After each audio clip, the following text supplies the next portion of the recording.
You've been to council, Nelson Council, about getting their support, just as Auckland did. They wrote to the government and put several clauses that they would basically be following for themselves to protect themselves. Yes. How did it go with Nelson? It went well eventually. Once we informed people and give the people the information that they needed to make a decision, many people came on board.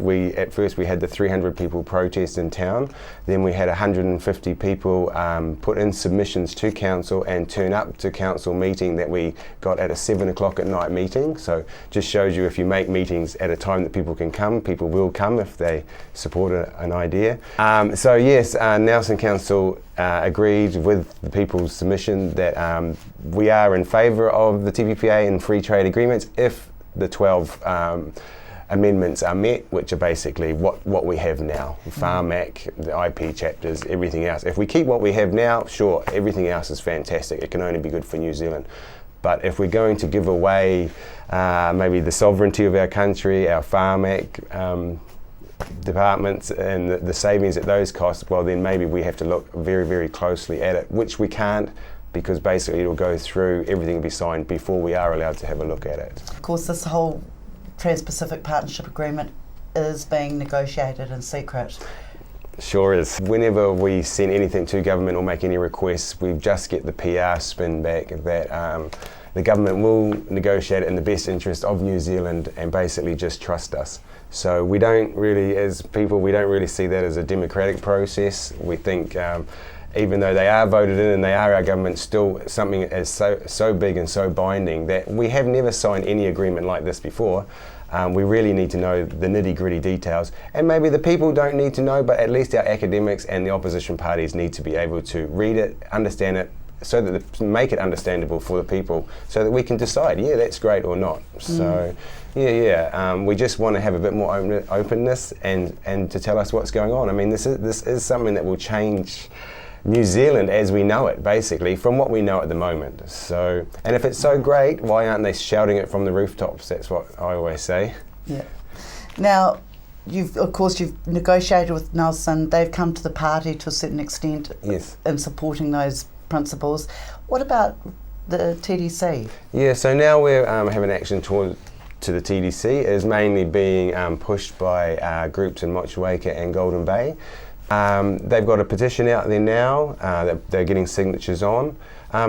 We are also doing an email campaign to the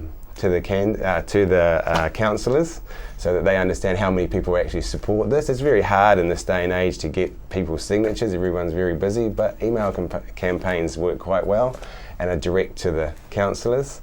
We're a bit disappointed in September.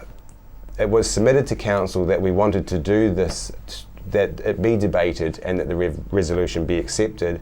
We were expecting, and we were told that it would be debated by the incoming council once they had settled in. But in fact, the Mayor, Kim Thorne, and administration rushed it through and put it to the last meeting of the last council, which was very surprising to us, and we only had 2 days notice that this was happening. So we went there and we asked them to defer any debate, because in fact they had no information, administration had no information, and administration's only recommendation was that we are too busy and we don't have the resources to investigate this, so just agree with the central government's PR spin. So we asked them to defer it until we could inform the people and get more information, and maybe give their administration more time to put something together. The Mayor said no, they would deal with it right now, and they took a vote on no information and basically voted to accept what the central government says. So that's very surprising for us, and even more surprising, and my argument is that TDC administration don't actually have to do any work, because it's already been done for them. We have two briefs here, one from Nelson and one from Auckland.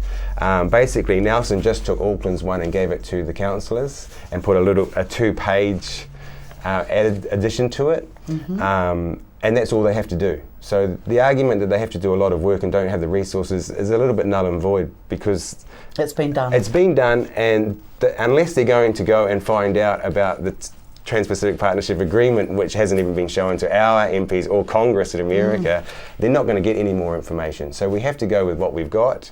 which is from Professor Jane Kelsey's meeting with negotiators. It is from leaked documents as well. The sooner they give us the real facts, then we can all stop guessing about what's going on and make some real decisions. Professor Jane Kelsey, we had her in the studio earlier in the year, and I mean, she's in opposition for this because basically there is no transparency. It's all been negotiated in secret. Plus, companies like Monsanto have their say. What companies in New Zealand are having their say? Yeah, well, that's true. Maybe just Fonterra. The other worrying thing is that it looks like they're going to try and make labelling of country of origin null and void, so that no one will know where the food's coming from. Yeah. This is not a good protection for the people. Has government spoken about that to the organisation that's opposing this TPPA? No, I mean, especially the labelling laws are very much up in the air. We don't really know. We get a little bit from what we do know is that there'll be no GMO, no genetically engineered labelling on it. Yeah, country of origin will probably not be on there because that would be disadvantaging the other countries because they can't put made in New Zealand. So we don't, and we also don't know which foods will be combined. So there's no, even if it is made in New Zealand, we wouldn't know if the ingredients came from, well, it wouldn't be from China because China's not in the agreement. So, right.